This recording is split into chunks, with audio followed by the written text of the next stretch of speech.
Hello, everybody. Welcome to this live stream.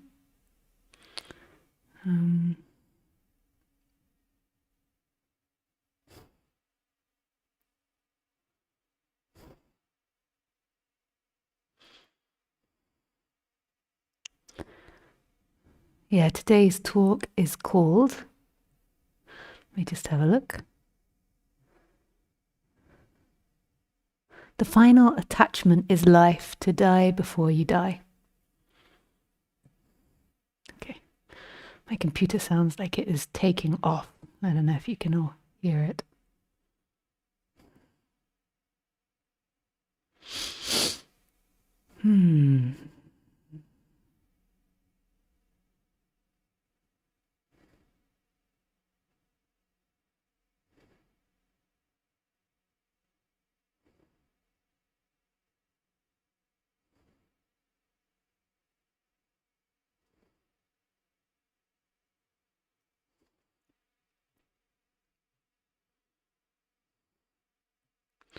Just see if I can quit anything to stop it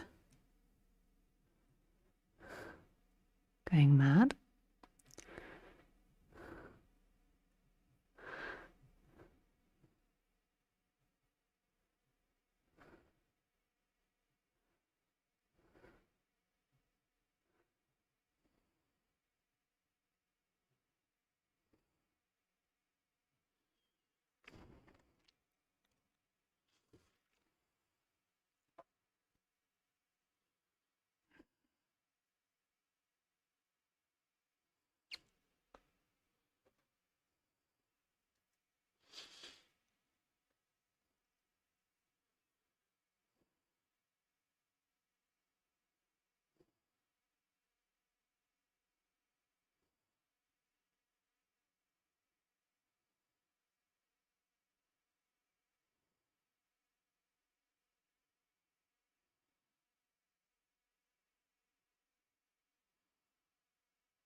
I remember in I think it was 2011, and I was speaking with my dad, and I remember saying something along the lines of how great the internet was, because the more information that gets out there, the more free people will become. And I thought back then that if people were given the information, they would naturally veer towards non-duality. So they would naturally veer more towards freedom and to freeing themselves. Yeah, and I was wrong. Yeah, my dad is not still alive, but if he was, I would tell him. I remember he argued with me at the time, disagreeing. And I was like, no, if people have the freedom to information, then they will, they will naturally become more and more free of mind. Because to me, meeting Ramesh Balsekar and Roger Castillo, Tony Parsons, Buddhism, Gangaji, meeting these teachers that were really pivotal in my experience, it was like the information had bent my mind and they challenged all my ways of thinking, and it led to this massive energetic shift. So in my mind, if people had access to that, they, of course, inevitably they would go towards that. That sexism would stop, that hatred would stop, racism would stop, because the information was there. And actually the opposite has happened.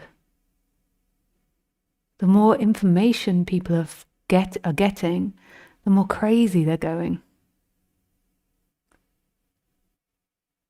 And it doesn't solve any of these things that I thought it would solve. It kind of exacerbates it. It's sort of made people more extreme and their beliefs more strong. Yeah, I kind of prior didn't expect that, but now I've seen it, I'm like, oh yeah, of course that would happen. It's places where people can believe in things more and more, and they can go online and get more and more evidence to bolster their stories of themselves and of others.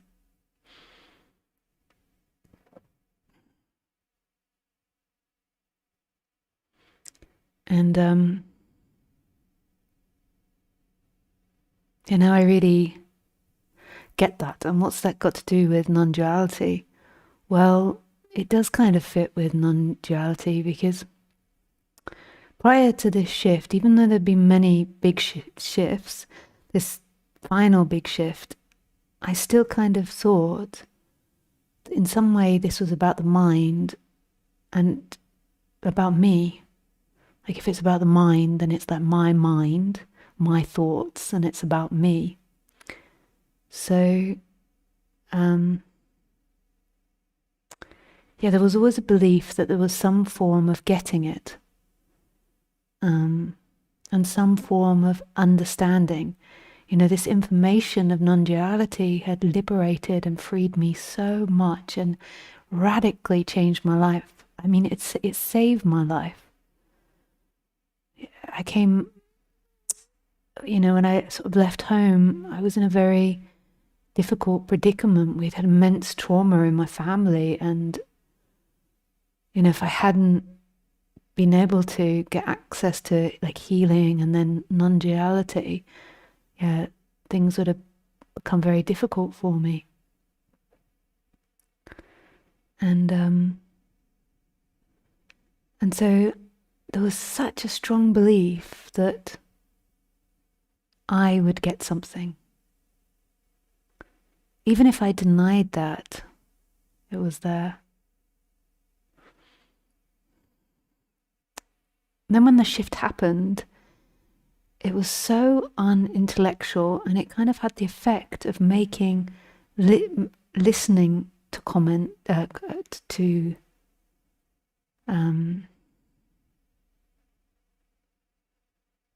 lots of intellectual debates or concepts very difficult. It was so unintellectual, the shift. And my mind kind of went bunny at first, like, what the hell is this? This isn't like what they talk about. This is so different. And then at first, when I first started speaking about it, there was such an attraction to simplicity. You know, people would come with very grand ideas and concepts they wanted to discuss. And this simplicity, more aligned with like Tony Parsons of This Is It, was not only relaxing here, but maybe all I could do, because my brain was so fried. Like, it was hard for me to really follow concepts and really understand what people were talking about, even though I'd learnt them. Like, it was really hard for that for more complex concepts to come out. And one thing that I don't think I knew at the time, even though I did spend a lot of time at Ramana Maharshi's ashram, I don't think I realized that he said that his main teaching was in silence. And I always felt that. I always felt that the main teaching is energetic and silent. And like, there is this facade that happens on top where people ask questions and they think they're getting answers. But there's this like energy that's happening of silence. And sometimes it's seemingly the words that initiate that silence, but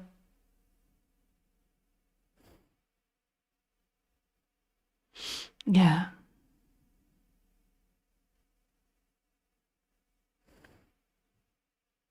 And what's so interesting is that when there is identification there, that it's very hard to perceive. Like, you know, I used to go and meditate at Ramana's ashram, and I'd listen to teachers, and there was a knowing of this resonance, but it's also very hard to perceive because you're looking at concepts, you're looking at ideas, you're looking what happens in the screen of life or in the movie of life, rather than that which isn't happening. Because you could call the silence like a non-activity. It's something that doesn't happen. So it's not looked at or looked for.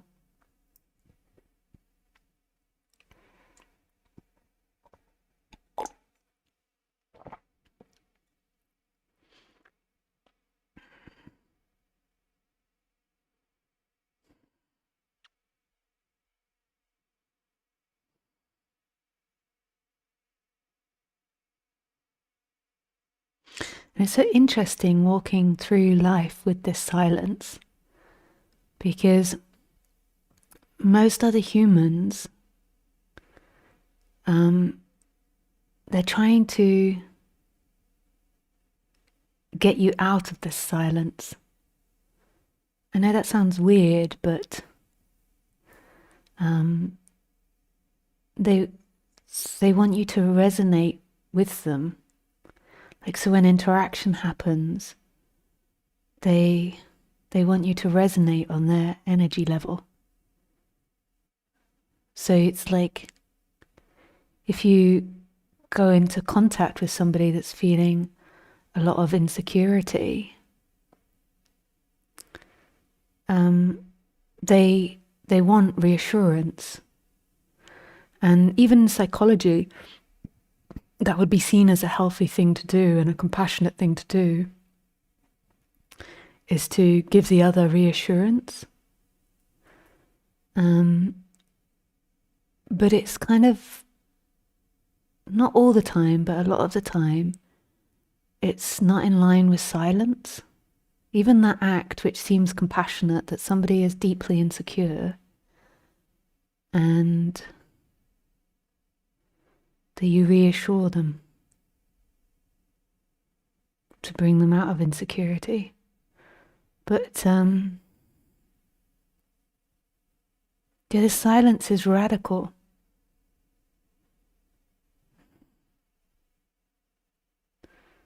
And it's not interested in reassuring people that are insecure. Maybe sometimes it is, but often not.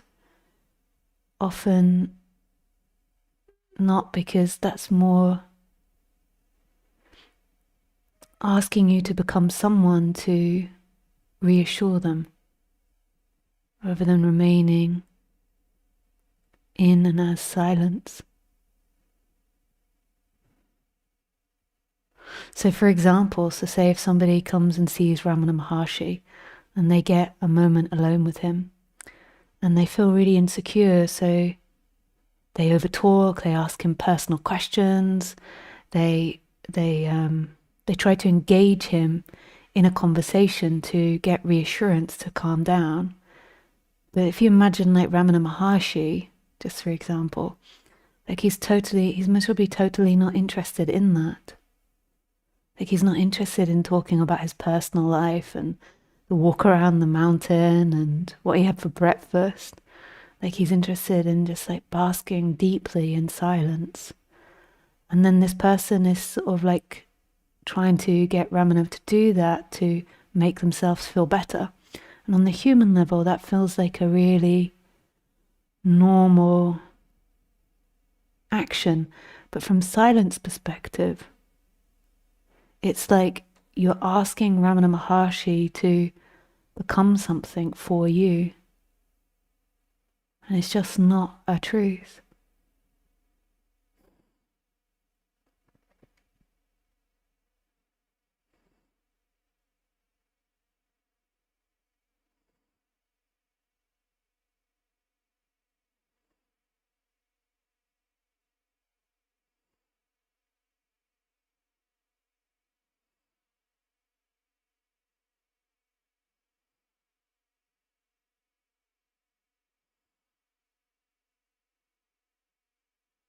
I mean, imagine, say, if, for example, like I met you, first of all, you came to one of my retreats and you know so much about me. And when you meet me, you're like super excited.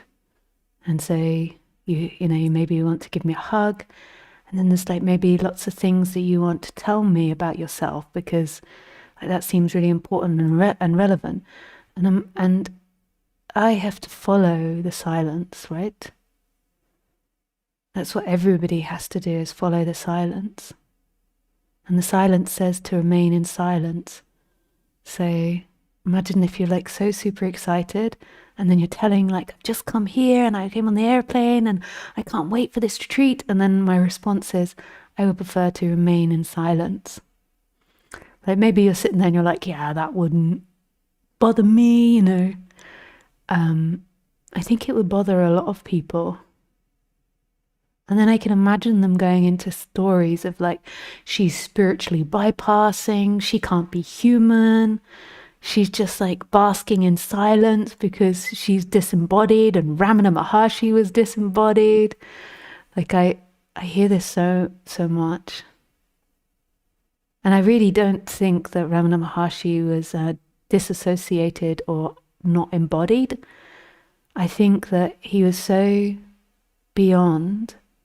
The same with Ananda Mahima. They don't need to do embodiment. Like embodiment has most probably happened in previous lives, you know, where the body is like, let go, let go, let go. They don't even need to do that. They're just portholes to stillness. And that's their job. That's their relevance.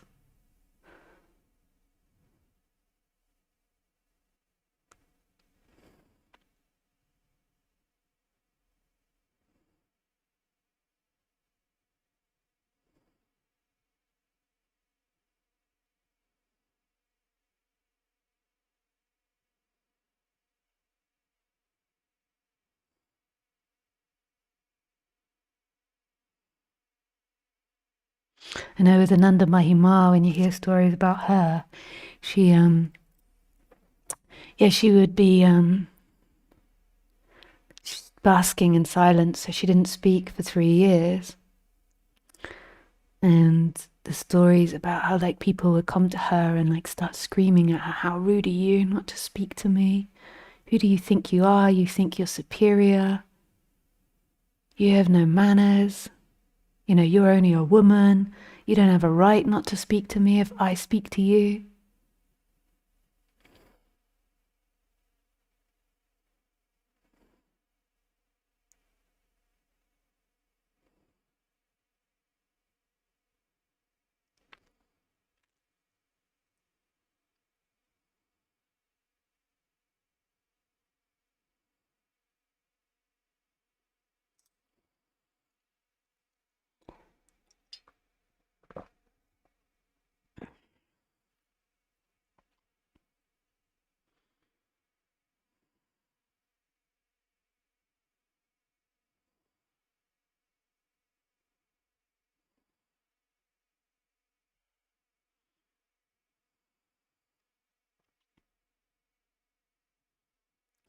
So let's go back to the title. The final attachment is life.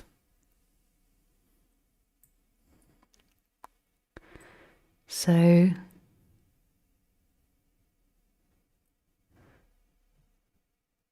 the final attachment is life. So we're just talking about social interactions.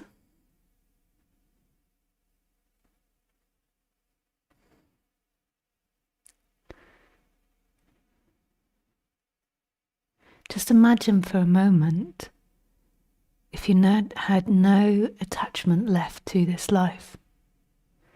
Who would you be? So in Nisargadatta, I study his book in the book clubs. Nisargadatta, he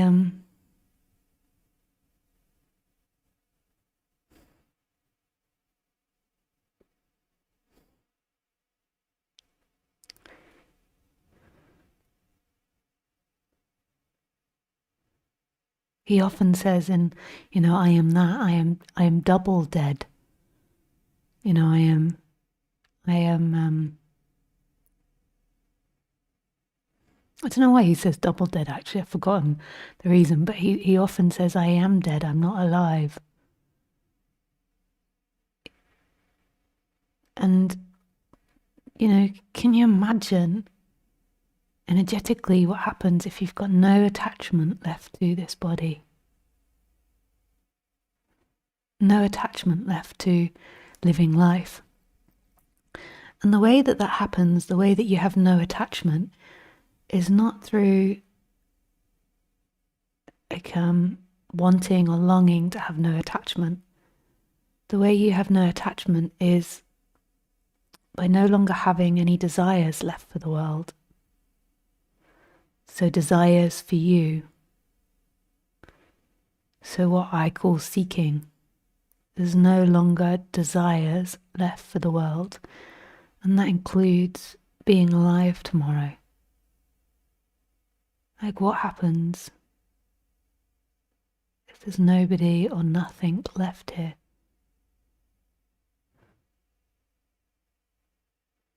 No desire left.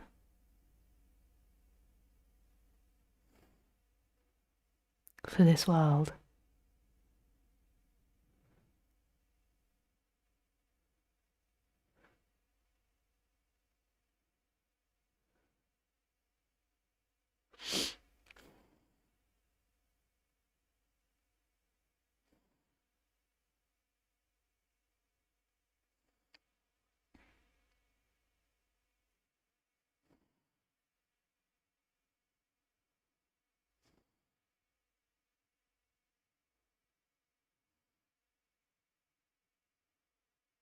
What happens to your interactions if you have no desires left?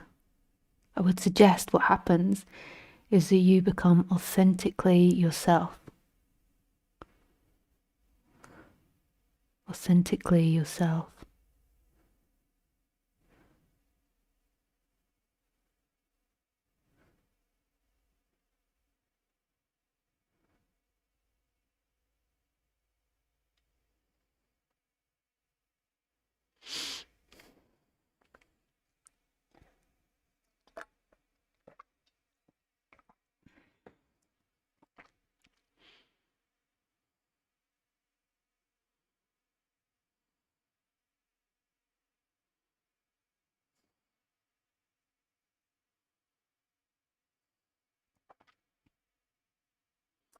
authentically you.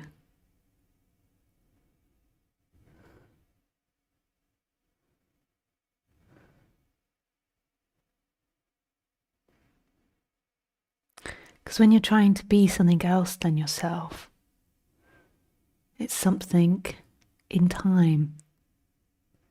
You know, whatever you are in this moment to the other. You know, I forget now, because this happened like 12, 13 years ago, what it was like before, but I remember one of the disturbing things for me was that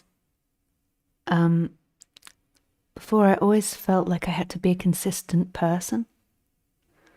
You know, so it was like I'd form relationships with different people to be different people, to be different characters. Like one of them was like with men, like there's quite an appreciation of humor here. And they always say that, I don't know if this is true, but I grew up and I was quite plumpy as a child. And they sometimes say, you know, if you're plumpy, like you develop humor, you know, to, you know, cope in social situations. I don't know if that's true. Psychology is such a funny thing. But anyway, I appreciate humor. Maybe because even saying that is like humorous to me, that because I was plumpy, I think I got attracted to humor. That's so funny. I do. And I used to struggle, you know, to be humorous as a woman and then to be sexy. And this was a conundrum for me. I don't know if other women can appreciate that, or to be romantic. And then after this shit happened, like I remembered the like flow that could happen where I could be sexy, funny, all like this. It just didn't matter. There was no continuity. There was no like shame, you know. So it's like I would do something embarrassing, you know, like, and then just find it hysterically funny. And there was not somebody that was ashamed of that. Whereas before it was like so much in shame and embarrassment of being human. Where,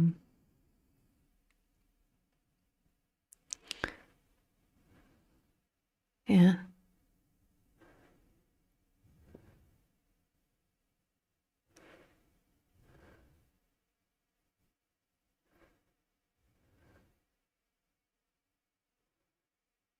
Yeah, me and my partner, we laugh so much, and sometimes I'm such a wally, and then he amazingly can switch to me being romantic and then serious, and yeah.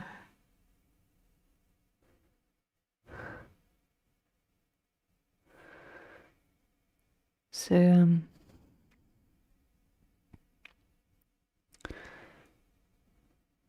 you know, who's this consistent person? If you weren't attached to life, would you need to be someone consistent? Could you be someone suddenly silent, then talking, then funny, then sad, then angry, then silent, then spiritual? Could you be all of this without having to be anything consistent?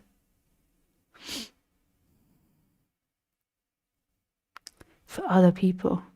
So just allowing the energies to run through the body like a child does. To be wherever you are without that controller that's trying to be the perfect person. And then when that exists, then we go back to like Ramesh and Roger's teaching, where it's like when you believe you are the doer, then you're cursed with shame and the opposite, pride. These two come together, they're married. So if you're experiencing intense shame, then you're also experiencing intense pride, whether you project it outwards or inwards. Blame and guilt, the same, they exist together. Guilty person, a bad person. And then expectation is the final one. And that includes worry and anxiety, because you expect things to be a certain way. It's such an intelligent teaching that these are the characteristics of somebody believing they are a doer, that they exist.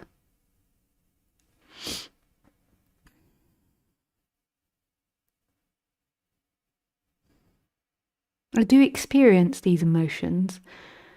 That's why I never really teach it, but I experience them like a ghost. And I think that Roger, it could be that I'm wrong, but Roger would call it different things. So he might call something that I would call expectation or worry. He might call it like natural concern or something. Or guilt might be a sense of remorse, whereas I'm happy just to call them like shadows of these feelings. But they're very instantaneous. They're not a story, so it's like I once gave this talk in Paris. This was so funny. And this was like right quite in the beginning where I was really off my head. And I just found everything funny. I was so off my head. And someone sent me a video that day of this man cleaning out an elephant enclosure. And he went close to the elephant's bum, and the elephant's bum sucked his head in. His head got sucked up the elephant's ass. And I was just like, I couldn't believe that could actually happen. And I was just beside myself. I had to keep watching this video again, and I'd be like crying with laughter. And I was with a French friend who also was very giggly. And we were just crying and crying. We're in these French cafes. And then I went in the evening to do this talk. And number one, when I did this talk, I forgot to do my flies up. You know what flies are, everybody? Flies are like the zip in your trousers. So number one, I did the talk with my flies open the whole time. So, because I often sit cross-legged, it was very obvious. This is in front of a Parisian audience, so the translator. And there was like about 60 people there. And then I had to tell the whole audience about this video I'd seen that day. And that's not funny in French, that somebody gets their head stuck in an elephant's ass. I learned that that's not funny. And it was like, it really flopped the whole talk, it really bombed. Like every time I brought in humor, it's like they just thought I was uncouth. And I don't know if you've ever been in front of like 60 people and like you make a joke and no one really laughs, and it just gets worse and worse. And then at the end you realize you've had your flies undone the whole talk. Yeah. And so I remember afterwards, and I stood up and I realized my flies were undone, and I sort of looked and then looked at the audience and was like, oh, sorry, and zipped them up. I remember like embarrassment, or maybe, you wouldn't call that shame, but maybe I would be happy to call it shame. Like, oh. Yeah. Don't, as an English person, tell potty humor to a French audience. Doesn't work.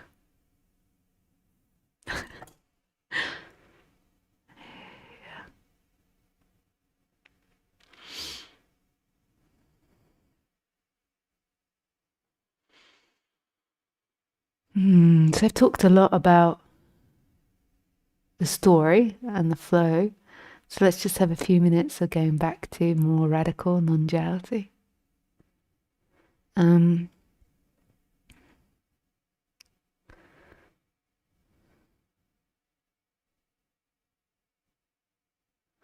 So what is non-dual awakening? Non-dual awakening has many different aspects to it, but the main awakening that I speak about is a shift from being someone to not being someone.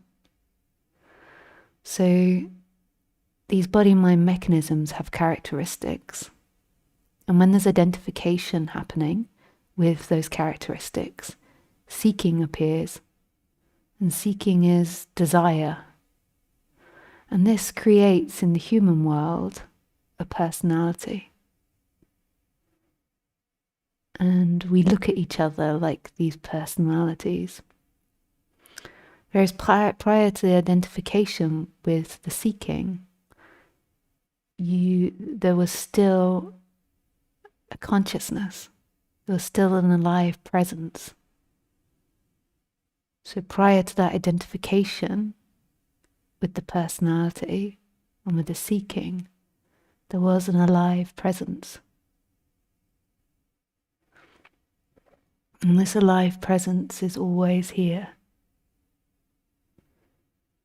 But as the body-mind mechanism grows, more and more identification happens with a false narrative of you. And it becomes an energetic expression, which in non-duality we call suffering. And it gets worse and worse and worse through time. The more and more there is identification with the false seeking patterns and the false personality, the worse and worse that person feels. So often by the time people get into their 40s and 50s, they feel quite uncomfortable and stressed. And a lot of their choices through life has been to do things. So they often find that they've got very hectic, busy lives because they've been identified with building and doing and being something in time. And then they begin to feel quite uncomfortable. So then they begin to question and challenge this narrative that happiness is about doing and being and building. Being something, not being as the big being. And non-duality to me is like the absolute freedom. So you can do lots of therapies and trauma help therapies and practices which help the person.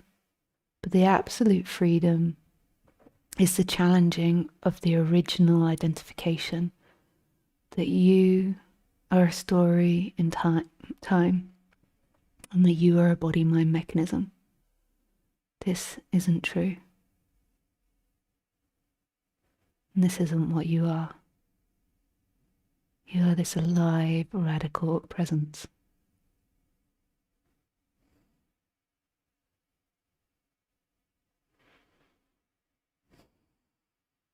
And that can't be really communicated through words. It's really an energetic resonance, or what Ramana Maharshi would call as like the silent teaching.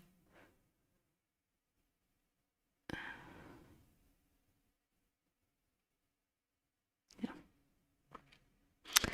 So if anyone has any questions, you're welcome to ask. If you want to join the Zoom meeting so you can ask questions in these live streams, then you can find out how to do that on my website.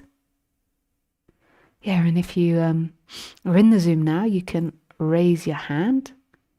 You can also write questions in the chat, and you can also write questions in the Telegram group. And you're welcome to write questions in the Telegram group prior to the talks on Sundays. But often I only answer live questions, people asking the question. So they might not be addressed. Okay.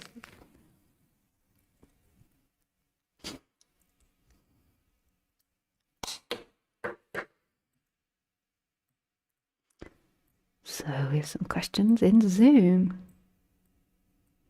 So yeah, Graham, do you want to unmute yourself?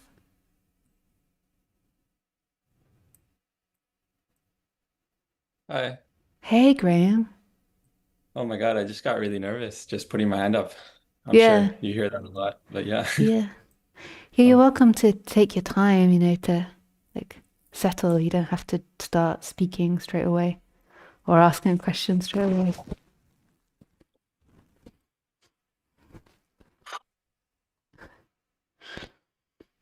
yeah, really, I just wanted to finally come up and meet you like this. Yeah. Yeah, I've been seeing you in the live stream, Zoom live stream for a while. Yeah, it just this intense reaction usually happens when I come up on screen with people. So I've been afraid to Yeah. to do this, I think. Yeah. Yeah.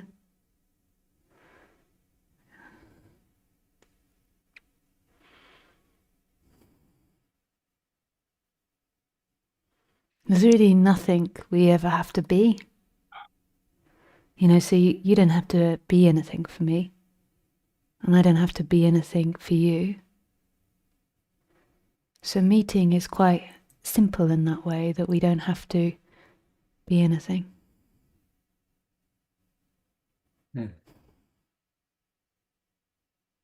Like you're free to just be yourself, which is the still presence, which is everything.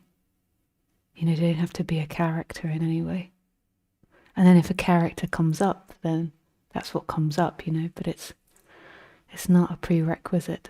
We often go into social situations believing that we have to be somebody for the other person.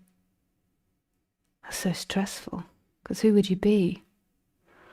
And then you've got to imagine it and you've got to stick to it. That's really like stressful. And then you've got all these rules and conditions.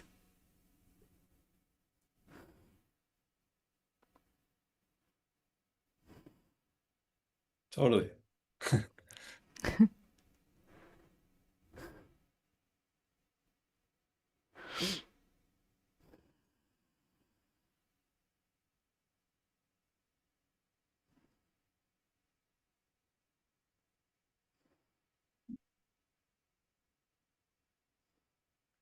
This is one thing that I loved about getting involved with the Buddhist Center. So the Buddhist Center was like my first proper access into spirituality.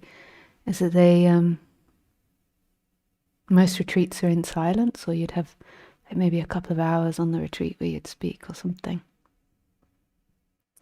And I was just like, oh wow, I can hang out with people and we don't have to speak. And I began to get more and more confident in that. So, I'd go to events where there was speaking, but then I was like, I can just come here and I don't have to be anything. I don't have to create a character. I can just sit quietly. Or I can speak. They're so used to being with each other in silence that if I just don't really respond to someone, they don't then start creating a story about my rudeness or what I am or what I'm not. That was such a great training, I was with them for like 5 years to, really get comfortable with being silent with people.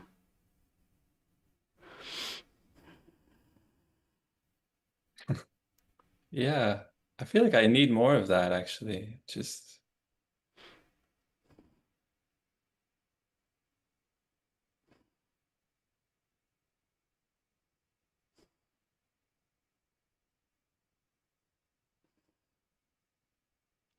Everybody's scared of it because everyone's trying to sell themselves.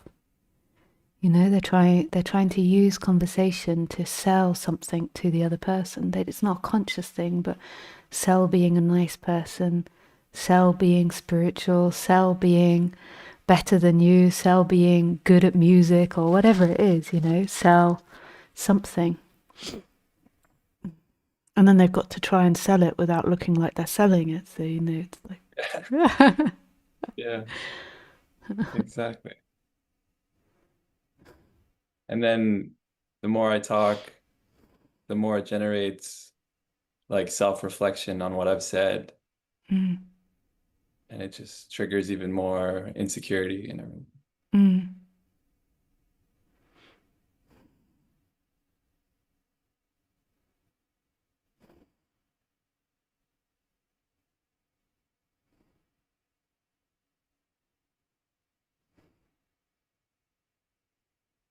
I think I remember Nanda Mayama saying something like, best to speak less, then people don't realize how mad you are. You really are. Yeah. So, yeah, that's That's really good. yeah.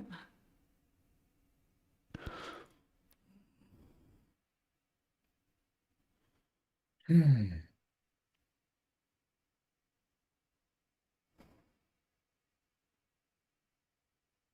And then there's characters that get high from it. So there's characters that get very insecure from relating, and then there's the characters that get high from it. Because they have the story that they might not be conscious of it, but they feel like like there's a pride. So you've got the characters that go more into shame and self-doubt and guilt and anxiety. And then you've got the ones that are like getting high. They're from really selling themselves. They don't know that they're doing that, but they're like talking about this and that, and they really feel, they've got Yeah. other Yeah, I've people, experienced both. yeah, other people to believe in them. Hmm. Yeah, it's like a flip-flop of feeling pride and then shame, you know. Mm. And who are we? Like, so who? Sorry, my earring's just hitting against something in my ear. Oh, just leave it. um, like who are we trying to get other people to believe we are? Like what? That's all imagination in time. Like you're only what you are now, and that's a nothing. Like to really surrender to the now is to then enact God's will, because there's not somebody in time creating. Whereas when you are somebody that's trying to impress others or to be something for others, ultimately it's God too, but it's God with this second on top, and the second is me that is trying to be something. And that me that's trying to be something is what drops away. So then the creation is just spontaneously happening, and you're not trying to be a second for the other. This imagination of you dissolves, and then there's responding happening, and that responding comes from no place and no time. Hmm.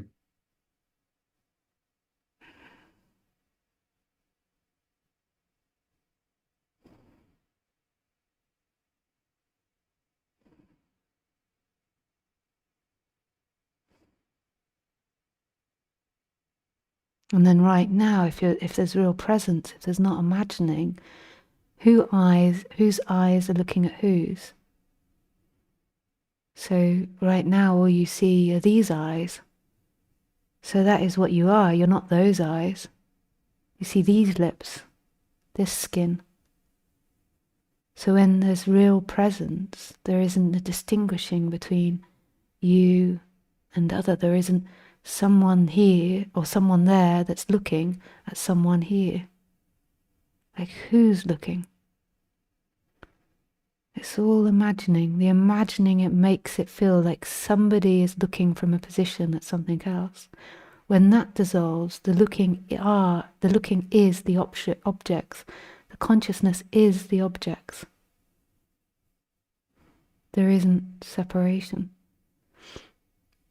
And it becomes so empty, there's nothing here experiencing. When there is seeking and desire, then there is attachment to that imagination of you.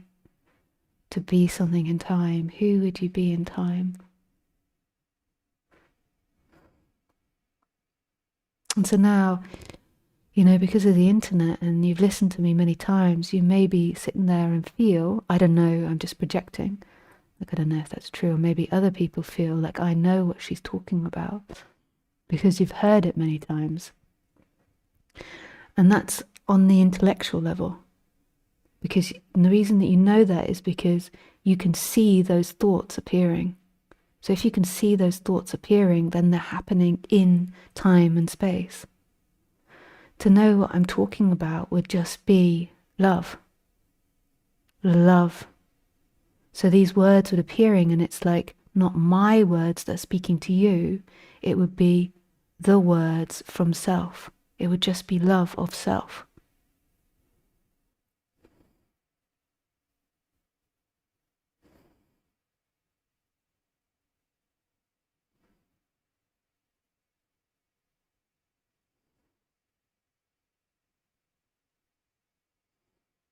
It's a madness in a way, like a madness without being mad, where there's such presence that any words that come out, it's not you nor me speaking. I mean, it's only mad to when you're used to time bound, when you're used to subject object. Mm.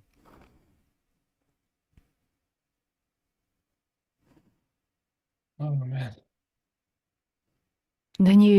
So then the talking is the talking. Then and these boundaries disappear, then they say like everything just becomes a mirror. So then, if anger appears, whose anger would it be? That we, just to put it into dualistic language, we'd both be angry. Now we're speaking about non-duality here. This isn't for those that are looking for answers to abuse or how to deal with abuse. That's, you go to therapy, go to, like counseling. We're talking about non-duality, which is very radical, and it won't heal these relational problems. But when you truly understand who you are, then it's totally the end of blame. So if now, it's so radical. If I now murdered somebody, it's not me murdering, it's this murdering, which is what we both are. This is so radical. So there would be no ability to blame anybody for any action. That doesn't mean that body-mind mechanism wouldn't try to stop this one, or wouldn't tell the police. There's no separation in action. When there is a coming from this moment, everything is this moment's action, which you could say is God's action.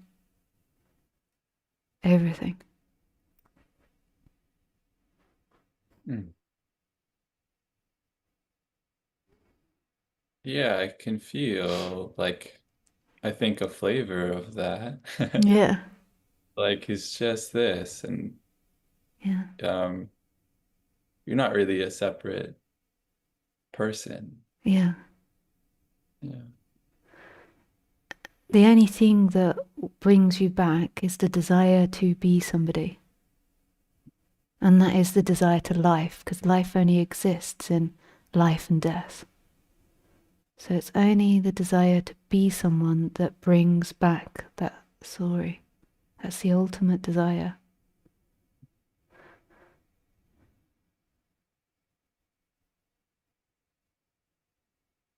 When that drops away, then there is only what's happening.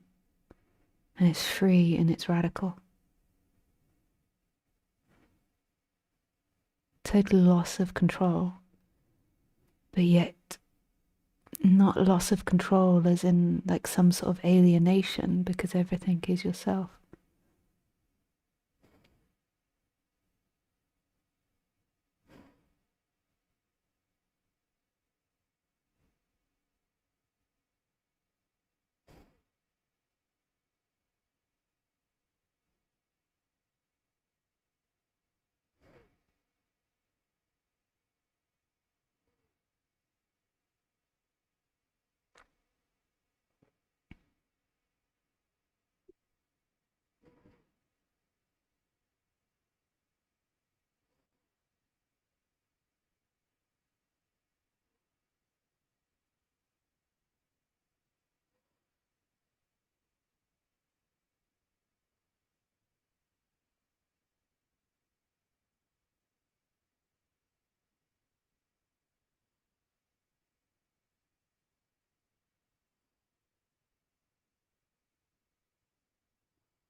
Mm. Yeah, there's a lot of tension in the body, I think. Mm.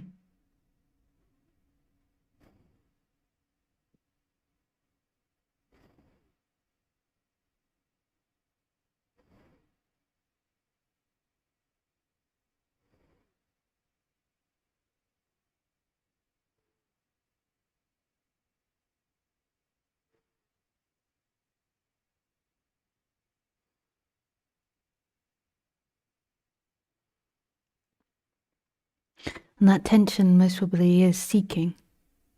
Mm. There could be other reasons, like it's not all down to that, but the seeking, it doesn't mean that you're necessarily seeking in this moment, but it's seemingly through time that seeking, that desire to be something creates tension. So, you go into situations and you desire to be something and it's stressing your body out. Then there's a holding of the body and the chakras and this is where the discomfort gets built through time. And this is why Roger, my teacher, he suggested massage. So in the beginning, I used to massage my body a lot to try and let out this tension of these stories which I held inside myself.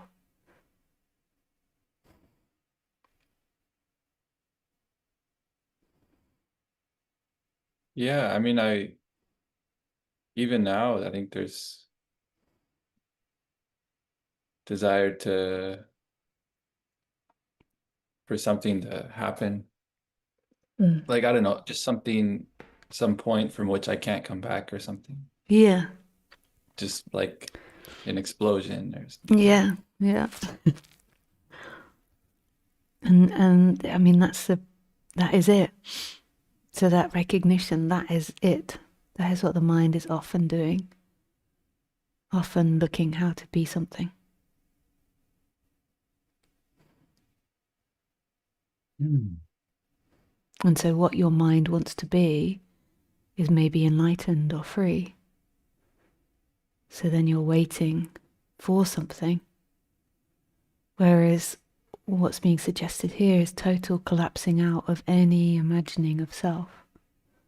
So there's only imagining left in as a necessity. So Ramesh called it like the thinking mind. Well, no, he called it the working mind. There's only the necessity of the working mind. The rest of the time, you're not imagining yourself. There's just action happening. The imagining of self comes, though, with the seeking to be something. That is the fundamental, is wanting to be something. So, how to stop? Yeah. Just, yeah. I think you're doing it. You're presenting yourself to the subject. Nisargadatta recommended the putting the attention in the I am, Mm. and Ramana Maharshi suggested questioning who you are.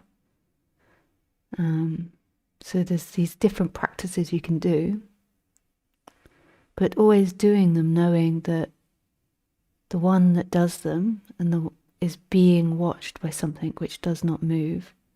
So it's never that one that's doing the practices that wake up, but that settles down a seeking, that settles down the illusion.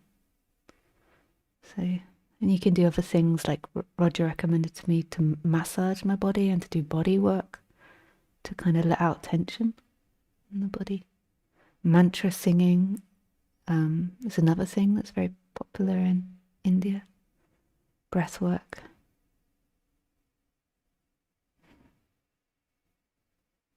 Okay, that's helpful. Yeah.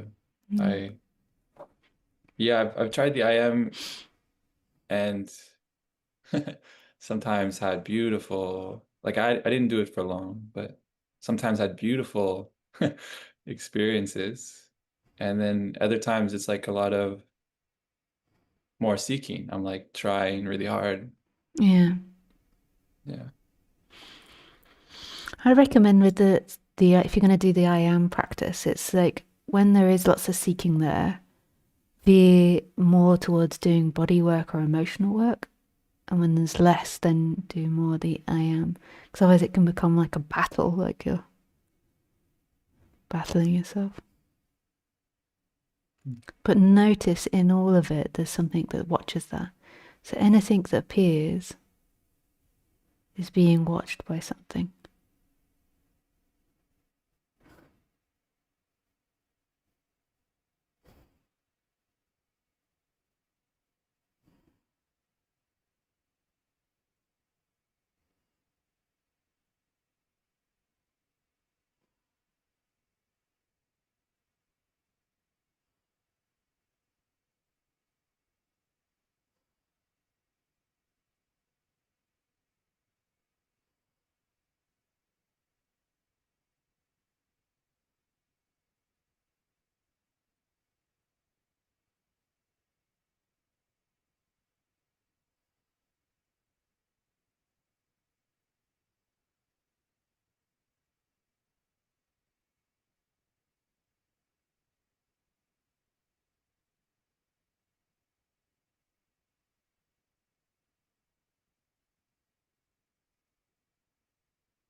Nice, thanks, Graham. I'm happy that you came forward and spoke with me today. Yeah, Thank you so much. Yeah, yeah. it's really nice.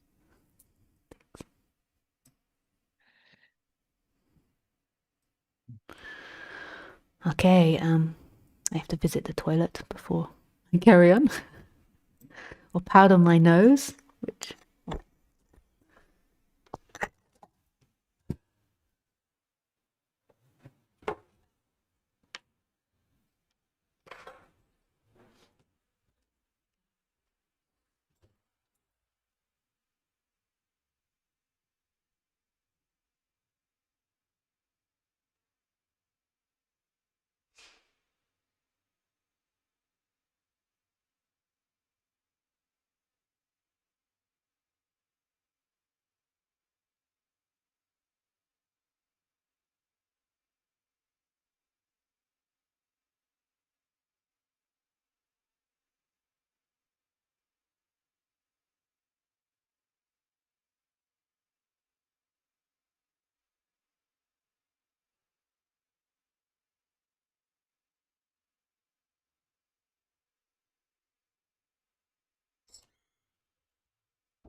Okay, yeah, Connor, you can unmute yourself.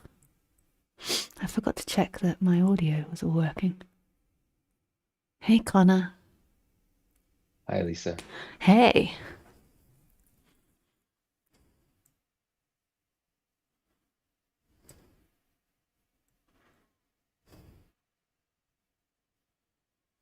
Where did you go? Oh, there you are. Oh, can you see? Yeah. Sometimes, like you disappear, like people disappear. Oh, yeah,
yeah. Um, yeah, I enjoyed many things about what you said. I enjoyed the image of a man's head being sucked by a bit of elephant. Well, Yeah, don't tell French people that. French don't like toilet humor.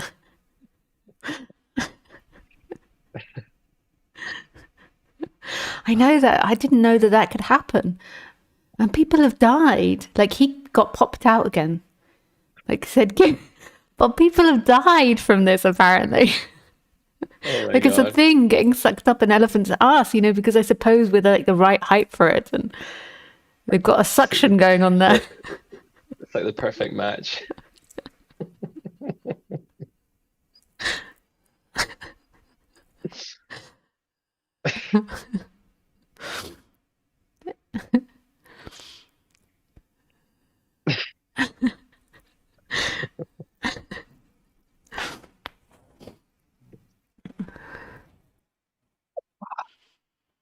Yeah, it was also yeah, it's also interesting about the social interaction. It was at a wedding on Friday, and it makes me realize how important it is for me to relate to people who are on this path and into non-duality, and to come here on Sundays as well, because it was yeah, I just noticed like when I'm interacting with people at the wedding, for example, seeing lots of old friends who I haven't seen for a while, and certainly haven't really spent much time with them in the last few years, and I've changed quite a lot.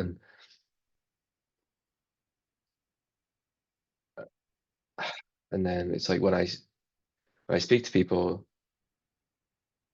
like I'm not even trying to be empty or anything like that, but it's like that's kind of just how I feel, and I can just see like for other people that can get really uncomfortable, Mm. and then also there's discomfort in me as well. Like there's just it's quite overwhelming, just like a wedding with all Mm. these people who are kind of asking me the same questions over again, Mm. and it's like, how are you? And I just think like, how long do you have? Do you really want to know? I suspect it's uncomfortable for everyone, otherwise they wouldn't be consuming so much alcohol. Yeah, yeah, yeah. Like I suspect it's part of the reason of the consumption of alcohol, and it's not meant as a judgment against alcohol. I suspect that like part of it is because of nervousness and uncomfortableness, and it's a drug that's numbing that. Mm. Yeah, I think so. Um, And ironically, it's taking away inhibition. So it's ironically they're kind of like heading to no self, because the more and more drunk you get, the less and less inhibition you get. So you're just being more yourself. The problem is when you do it like that, is then the shadow comes up very violently often. So like when I was younger and used to have friends that got blackout, like really drunk, like sometimes then crying would happen, emotions would happen, because their mm, shadow stuff sort of comes up, because that one that's controlling and keeping themselves balanced is mm, mm, taken away. mm. Yeah, I don't think that I personally, I mean, I don't even know what that means, like I personally, but like I just don't feel like our way of socially interacting in the West is like the most healthiest. I feel like it's stressful for a lot of people, predominantly because we have this idea that you and the other have to relate together. So we're looking for an experience between two people, rather than like the common aspiration to be authentically ourselves. So it's like you don't see someone for 2 years, and then it's like, who are you through time now? Like what? Like explain to me who you through time, and this has happened, and it's like it's about two people through time meeting, and that is stressful. Mm, mm. It's only when you can be authentically yourself that it's deeply nourishing.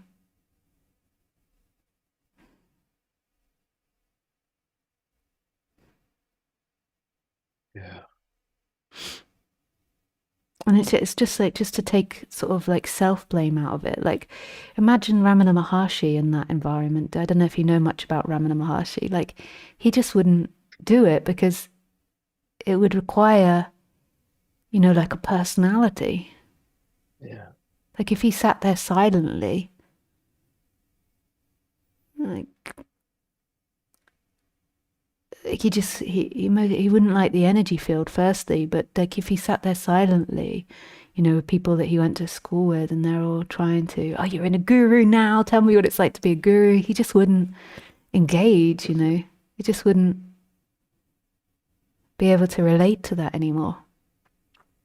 Not because he doesn't like them or because he thinks he's superior, just because energetically in the moment it would just all be so empty. It just wouldn't mean anything to him.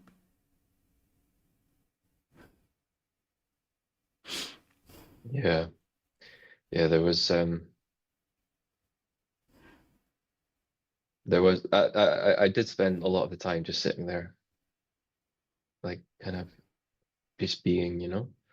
Um, I did sort of I did sort of warm up to it though, and like I think there's also like a joining as well, like in love as well. There's which is available, and um, in the end, it was nice, but the people that I ended up speaking to were the ones that I could speak authentically to. Mm. Um, and at the beginning, it was kind of like sieving through. Mm. Um, Mm. And are you okay to yeah, be disliked by those that you sift through? yeah. Am I okay to be disliked? I think, yeah. I mean, I think it's part of my job as well, is to be disliked. Oh yeah. It's yeah, I'm okay with it because ultimately, it's not personal. It's always their story about me. It's never Mm. me, you know. Mm. Totally. Um, yeah. Um, but yeah, but there's still like I don't know. Yeah, I'm very tired now. It was a tiring weekend. I went back up to Edinburgh and there's a lot of traveling, and I think I just feel more and more. The more I go to these things, the less and less I feel attracted to going to them again, and just feel more and more kind of. I guess I don't feel the need to go to these events, or there's just not that pull so much. And I don't know if I can say this for sure, but that might be the last wedding I go to. And I just like what you said, like Ramana Maharshi is not gonna sit in a wedding because it just doesn't make any sense. And I feel like it doesn't really make any sense for me either, Mm. to be honest. It's just it's like an old pattern that's like still playing out a little bit, Mm. and I I don't see it being I don't see the purpose in it anymore. And Mm. that's not to say it's wrong, like doing those things at all. It's not, and it's also really nice to see people that I've known for a long time. And yeah, I don't know, it's just the resonance is just not quite right. Mm.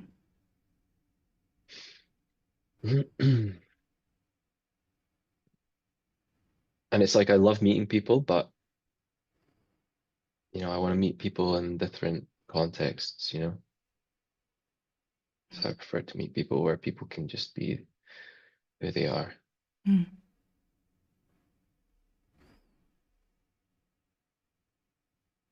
And, and with children, it's like they are just being who they are. Like it's just because they're so young, and like I feel really at ease with that, you know. And obviously there's identification, but there's almost like a freshness to it, you know.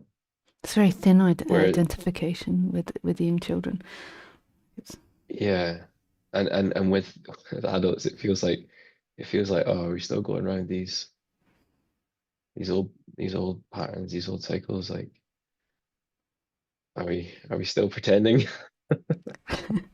and then if we think it's like a long time, like so you're quite young, like in your life, you've most probably, I mean, according to Hindu tradition, that's like millions and millions and millions of lifetime of going around this human story again and again and again and being someone and socializing like of all your lifetimes. Like how many weddings have you been to? Okay, how many family celebrations have you been to? How many like conversations of how are you have you had? But I mean, like that's all imagination in the end. In the end, there is no previous life, but just in terms of like the tradition that this comes from. Mhm. Yeah. The most important thing is that you never have to be anything for anyone, because who are you being it for? Only yourself, only your own imagination of yourself and other. And that inevitably disappoints and hurts. Anything that you do for time, there is karma, there is payment, and that payment is pain. It sounds so harsh. It's like, but it's just when you do something in time for you, there might be a high from it, but you'll also get the other side of it. Because say if you're trying to build up like a likable character, there'll be many times where you're disliked, and then you will suffer the pain of being disliked. There'll be many times where you fail and you're unlikable, because that's the nature of these bodies. There's going to be times where you're likable and times where you're not, and then there'll be suffering. And there might be high when you are likable, but this is an unforeseeable thing and an uncontrollable thing. Life is just going round and round these stories again and again. So there has to be disidentification with that which moves and find that which does not move. It's not even you finding it, because that would be an imagination. It's a remembering of that which does not move in the experience. This beingness, this presence which is always here, which is empty and full simultaneously. You first of all discover it, though, in that which is watching. Or most of the time it's discovered first of all, like the first traces of it are in that which is watching. So in the witnessing of events, in the witnessing of experiences, that there is something that is witnessing. And then this witnessing is like a slope into the absolute, into this formless form. You start, it's not even start, that's a really deep place, but what is watching this right now? And this watching isn't inside, although it often feels like it's behind. It's everywhere and nowhere. All places and no places.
It's like there's like this. There's just a flow of life that's just constantly there within me. Thoughts, emotions, feelings, sense of a self, seeing, hearing, just flow and flow and flow and flow. And it's like more and more, it's like getting out of the way and allowing that just to flow through, and really seeing the things that prevent that flow. And sometimes that is talking, saying, speaking, you know, and it's like that silence that you spoke about. It feels like it's like an opening to that flow and not being in the way of it. Mm.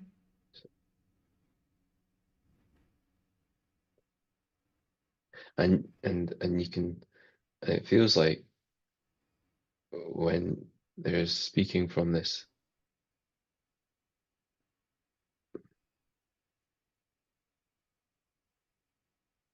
it's like when there's a recognition that the speaking is just happening, then it's just that there is still silence behind it all. Mm.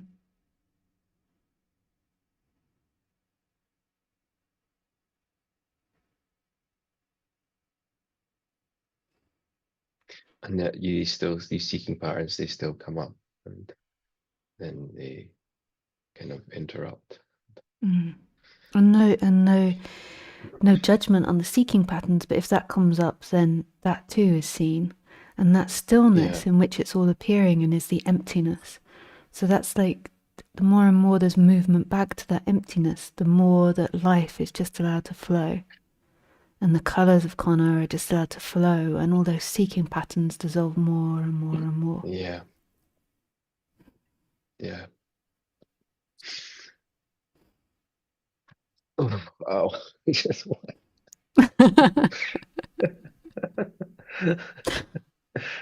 yeah, it's so true. It's so true. It's like, yeah, the everything just dissolves quicker Mm. when there's,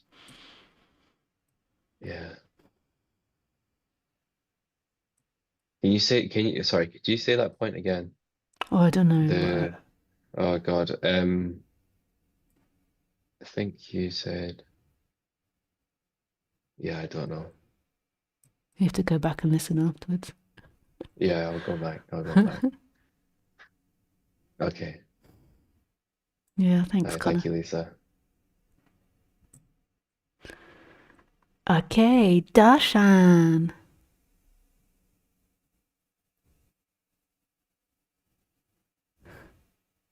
Hey, Lisa. Hey, Darshan.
I have a question.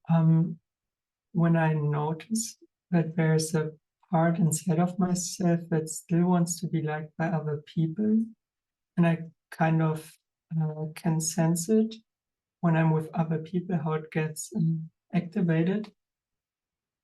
Do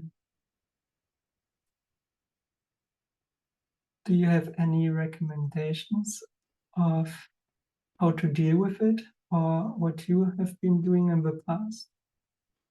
First is to recognize it. So sometimes when we're interacting with people, we just fall asleep completely.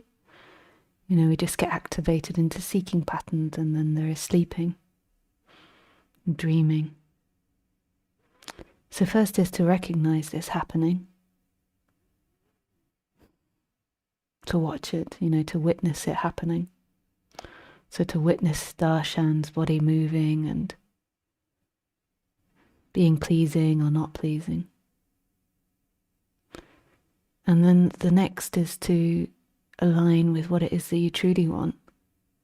Like in this moment, do I truly want to be liked by others? Or do I truly want freedom? In the beginning, when you really like sit through that, you know, when you're with other people, there might need to just be sitting through it and letting the body do it. But when there's more space, then it's like, what is it that I truly want here? And then when you recognize what you truly want is freedom, your behavior will begin to change. And as your behavior begins to change, then there will be like less seeking, like you'll begin to be more authentically yourself.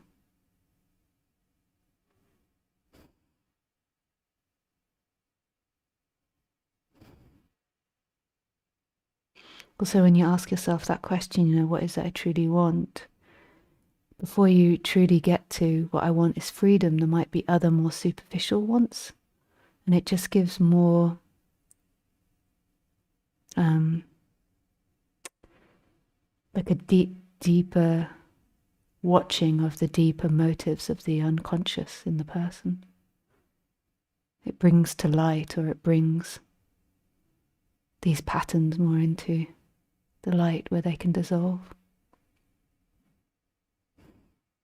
So when you're in front of people, like when you say, what is it I truly want now? The response might not be, I want to be free. The response might be, I don't want them to kill me, or something. You know, I don't want them to hate me and kill me. Like that might be a really deep feeling, like I don't want them to kill me.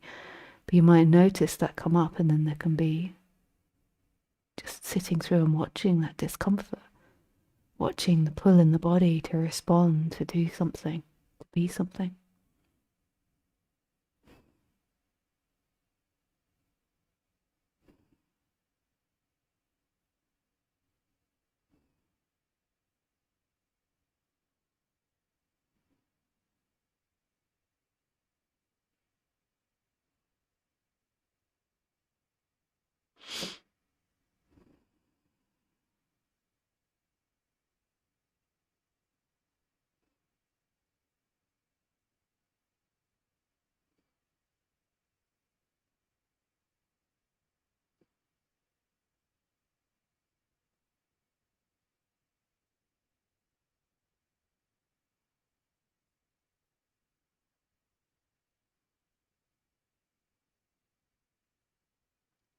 And I noticed, for instance, when I'm in a discussion or conflict with someone else, and I can sense like this part that wants to be liked, and for instance, not speaking up for myself, there comes this belief or like this choice that either I speak up now to not feel all the stuff like the fear, or I feel everything, but when I feel like not being able to speak up anymore because it's too intense, it might just be a belief. But yet, sometimes I feel like, okay, if I don't speak up now, emotions are too much, and but I'm still like able to witness and feel everything, but not really to defend myself. Mm. The most important part is the witnessing. The looking after yourself will come through time as more and more that's established.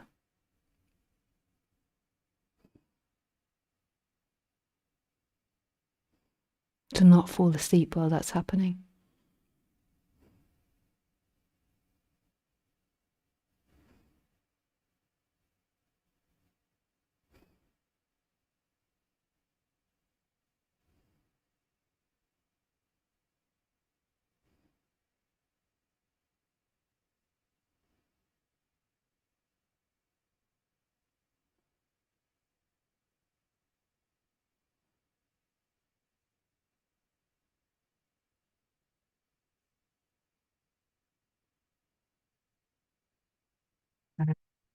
even if I'm not able to speak up, then do you have any clue how I can still be as authentic as possible? The only way you can be truly authentic is when there's no self there. It's not an action that you can do. So in that situation, when there's selfing appearing, then the best that can happen is the witnessing of it, the standing still of it. And then you can do the, what is it that I truly desire now? But while there's selfing there, then there's always going to be inauthenticity while the I is there. But it will get thinner and thinner through time. I'm sure you've noticed that is stripping away and there's more and more authenticity. What you also might notice is that it comes and goes in interacting. But the most important quality is the witnessing. This is what's burning the hole in the illusion of self. And this wanting to rush, to get somewhere, like just noticing, like the one that wants to get to enlightenment, the one that wants to get to being most authentic, just noticing all of that, that doesn't mean anything to that witness, to that one that is watching. All the efforts of the person doesn't mean anything to the one that watches, or where you want to get to, or what you want to be, or trying to be authentic. That doesn't mean anything to the true self, to that which watches.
A question that I had, because you also talked about shame or embarrassment.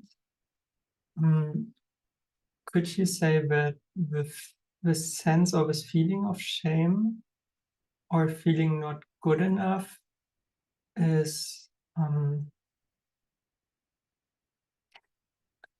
like some kind of symptom of the separate self, like in its core? Yeah, the way that Roger and Ramesh speak is that shame, pride, guilt, blame, and expectation is comes from the sense of separation, from doership. But I would just say, in the instant, feeling, like embarrassed about something, if it comes and goes without like the mental story, I feel like this is natural. If you run over someone's cat, it's natural to feel guilty. If you're like in a dancing circle or something and you trip over and fart and your trousers fall down altogether, like it's natural to feel like shameful. Like this, but it's like how quickly that bounces back. It's like, can you, like, for me, if that were to happen, I would just roll around laughing and I would keep laughing about it, not because I'm consciously trying to, but I can imagine my personality. Like I'd go to bed that night and then I'd lay in bed and imagine it, and then I would just like cry laughing again. So it's like, how quickly can you, in the moment of it, having these feelings are appropriate. And this is where I differ slightly in the way that they express it. But Roger would most probably call not that shame, but he would call it like, I don't know, a different emotion. But when they exacerbate, like to truly feel shameful, it's like it becomes an I. It's like, I am shameful, and that haunts you, these things. And then you keep replaying the story and keep trying to change it and think what other people think, or beat yourself up, or your body goes into trauma. This is a different thing, you know, when it's like it goes out into octopus legs of stories. You know, and it becomes about you. It's like all these bubbles that center around a you. But in the moment, I feel like you can have any emotion except hatred. But in the essence of it, when it elongates into time, then it becomes about you.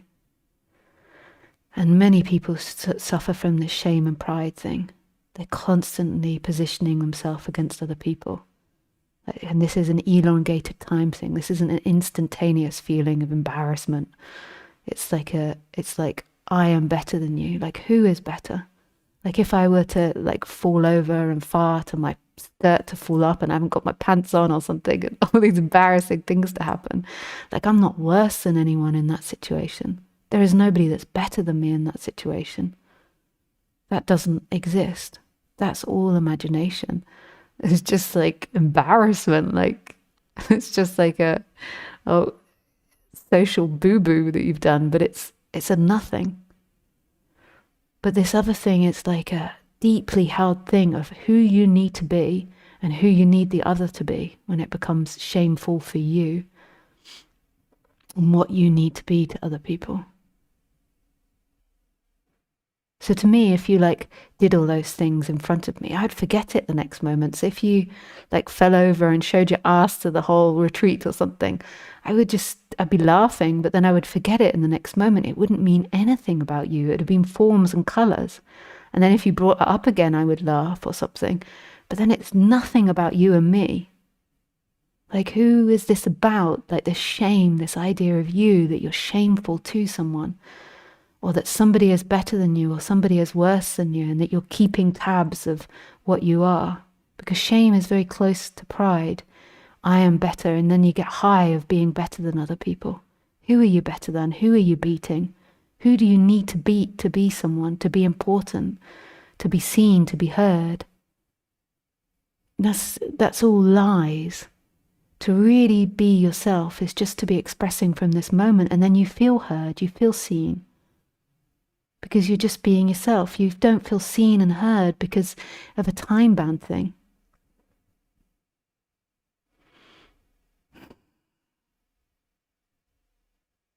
When it elongates into story, it's very complicated, this, because I can be speaking to someone and realize they're not seeing or hearing me and establish that. But it's a different thing to this story, time-bound thing that becomes about you.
Yeah, thank you for the response.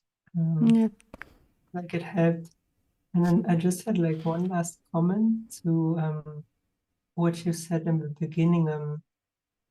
Was about reassuring like patients in therapy. And I know like that especially like in trauma therapy, like it's very usual, or like it's important when people like are very like not stable or might become psychotic. But I just know from my own therapies and especially like psychodynamic approaches that like it's pretty important to just do it in the beginning. Otherwise, like you don't do like all those people a favor and just trying to reassure them because you can't really like work with them on the issues. So I feel like even in therapy, like it would be a big mistake just like to reassure people. Um, Even if like many like therapists, I feel like might believe that this is true. Mm. Yeah, I can understand that. Yeah, thank you. Thanks, Darshan.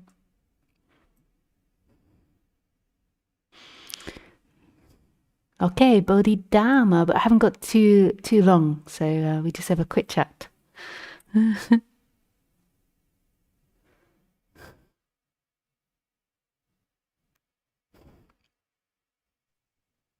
Hello, Lisa. Hey, Bodhidharma. See, you replaced your old lava lamp with a green one in the back. Yeah, it's actually because we haven't got to the bottom of the basement to my lava lamp, so I'm borrowing my partner's lava lamp. He collects them now. We got like 20, I think.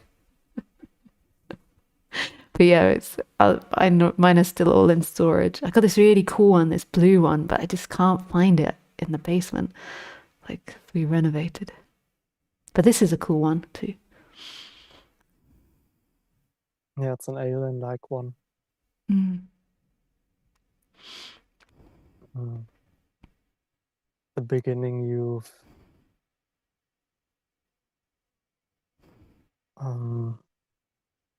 you've talked about projection also.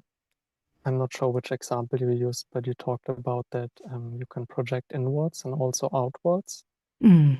And I've realized that sometimes I'm having a really hard time to see when it's a projection outwards on somebody else. Mm. I mean, I have a lot of intellectual knowledge on why this is the case and how it should look like and how to spot it. But when I really try to look at it, it's actually quite tricky. Mm.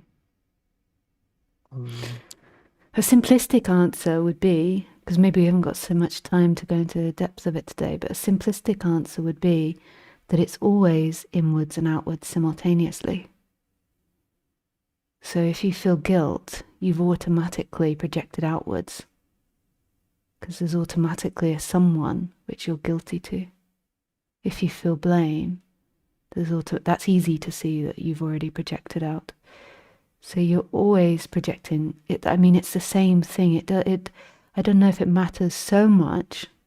It's just maybe when you're living with people, in order to communicate, it's easier to know who's who and what's what. I mean, it gets really funky because the more self that disappears, the less ability you have. So if you're in front of someone rageful, you become rageful. That's quite a pill to swallow. Because you're like, look, I've mopped my shit up and now I have to become rageful because you're rageful. Like, but if there's no inside and outside, no boundary, if someone inside in front of you is presenting rage, then whose is it? But while you're sorting out all your karmas and all your ideas, it's good to be able to say, okay, this is my stuff, this is your stuff. But only for social convention. In the end, it's all you. All of it. Mm-hmm. When you're doing the more psychological stuff, which you might be doing at the moment, then that's more important to discern. But from non-duality perspective, the most important part is witnessing it. It's taking no judgment between the inside and the outside. So there's a watching of all the dance.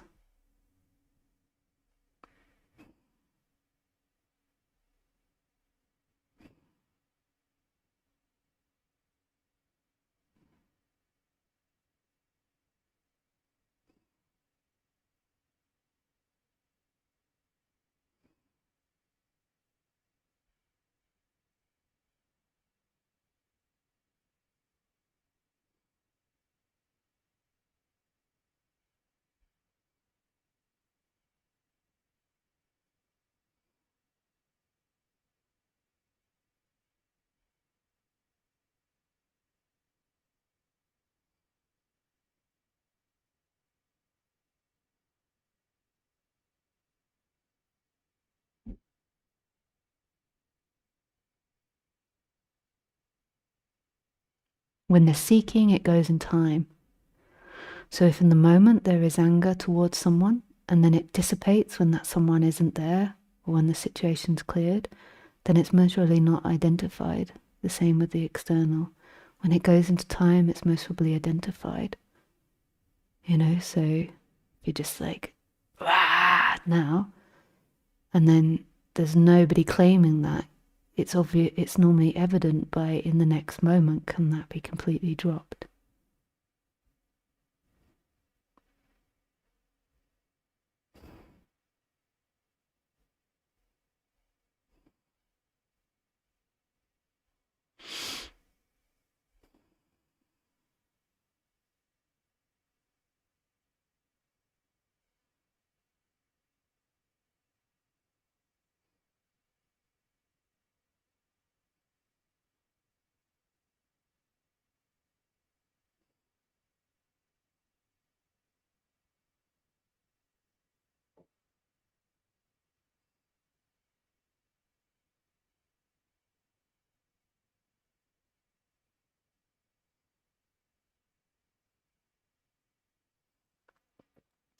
Yeah, I think I have to call it a quits now.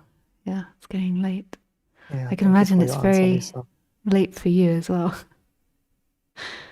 Like Yeah. 2 a.m. or something. Mm. Yeah, half an hour after midnight. Yeah, nice to see you. Yeah. Thanks, Enjoy baby yourself, Dharma. Lisa. Thank you, bye. Okay, so yeah, if you want to hang around in Zoom and yeah, just go around and acknowledge everybody that's been in the meeting. Say hello to everyone being in the meeting. But to those on YouTube, I'm going to end the stream now. Yeah, it's been really lovely spending this time with you. Yeah. And I'm here at home for the next couple of months, so I'm sure that these talks will be every Sunday for the coming months. Yeah. I really, really, really wish you everything. Not one or two or three things, but every God bless thing. Yeah. Bye.